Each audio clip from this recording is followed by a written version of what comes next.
Comrades power. Comrades ria. Comrades ra.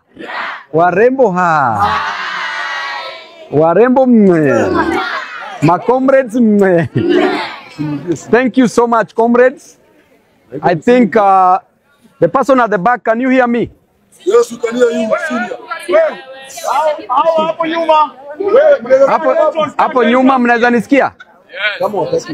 Kama unasikia, hebu raise your hands. Sawa sawa. So then the people who are here na waomba tu tusonge hivi. Kidogo tunahapa pia tusonge hivi.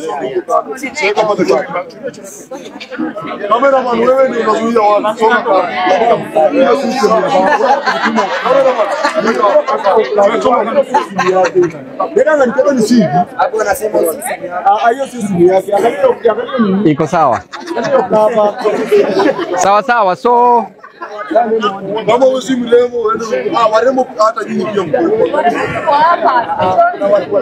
comrades, how far is that? I might just address.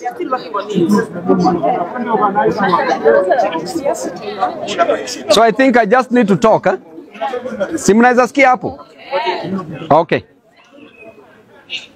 So ladies and gentlemen, today I'm here. I'm so happy to come back home. Yes, sir. This is where I was. I was at Chiromo campus when I was studying my first degree in actuarial science.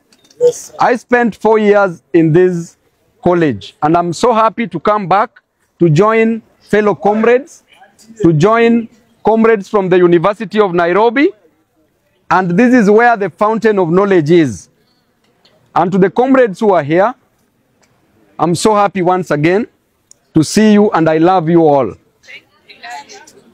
You too, Babu. Today, thank you so much. I want to take this opportunity to thank WOSWA, the leadership headed by Chair Marion, the Vice, the Patron, the leadership of WOSWA, the girl child who is here. We love you so much. We love you too, Babu. Thank you so much. Thank you so much. Babu. That love is overflowing. So, to the girl child, today is your day. Comrade, tunakuomba tu wacha niongee. Wacha niongee. Wacha ni address these comrades, nakuomba tu. Thank you. Thank you. Very important. Now, I want to address the girl child first, because today is your day. Yes. And being your day, I want to appreciate the Almighty God for having given us this opportunity to see this day. And we know that women's rights are human rights. The current world dictates that women should be respected. Women should never be abused, should never be misused in any way. Because a girl child in the whole globe, 1 out of 5 girls, they are married below the age of 18 years. It means that all those cases are defilement cases, because having sex with a person who has not reached the age of majority amounts to defilement. And at the same time, approximately 129 million girls in the whole world have dropped out of school as we speak. So it means that there's a lot of problems, a lot of challenges facing the girl child. In some communities, girls are the last to eat. In some communities, girls are the last to receive even medication, health care. Yet in those same communities, girls are the first to be violated. And there's lack of respect for girl child's rights. I want to tell you, as girls who are here, before you became a lady, you are a girl.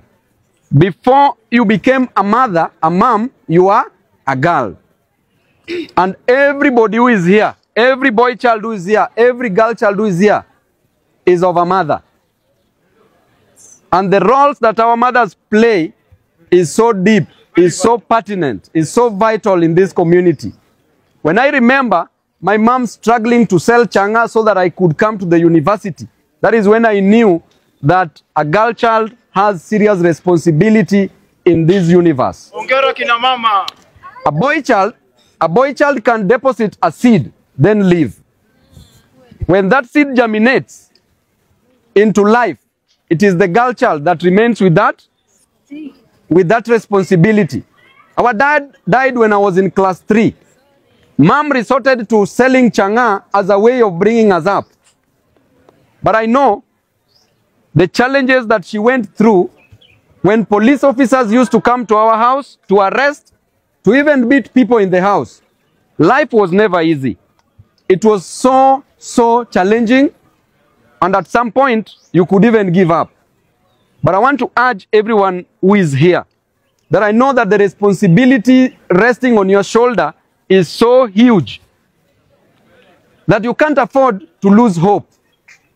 As boy child, we will stand in solidarity with the girl child who is here. We will stand in support with the girl child who is here. We will be a he for she. We will be a he for she. And I know very well that girl child, you are enough just the way you are. You are enough just the way you are. You are stronger than the challenges that are in your path to success. And I also know that you are capable of changing the future, not someday, not tomorrow, but today. So as a girl child, continue pushing, continue fighting. Do not relent, because the responsibilities that we have as boy child is the same responsibilities that you have as a girl child. And I want you to focus in education. Focus in education, because that is what will help you come out of poverty. The girl child, any girl child who is here, you came here purposely to get education. I know you are not respected even by the government as a girl child. Why am I saying so? Because the value of a pad, sanitary towel, is cheaper than the value of a condom. Is that okay? Yes. But condoms are even provided for free. Yet pads are not provided for free. Therefore, we even want the government to provide sanitary towels in various institutions of learning. In universities, in high schools, and even in primary schools. So that the dignity of the girl child is respected, is maintained. And that should start from the apex of leadership in this nation. So girl child, we love you, we respect you, you are part of us. Even the Bible itself is advising us that husbands love your wives. And men treat women with respect. Do not be harsh at them. That is the Bible speaking. Because the Bible describes women physically, they are weaker creatures physically. Mentally, they are very strong. But the Bible is advising us to treat you well, not harshly, but with love, so that our prayers may be answered. Mnasikiza hiyo vizuri kabisa, boy child who is here. So therefore, for me, I will always be an advocate. I will always be a he for she. So I want to thank you very much, the girl child who is here. We will continue fighting for your rights. Long are the days when women's rights were not rights. Today, women's rights are human rights. And they've always been inherent and inalienable rights. Rights that cannot be waived. Rights from birth. You are part of us and you are us. And I want to thank you for that and supporting the initiative that we are doing today, WOSWA. Thank you very much. I will support WOSWA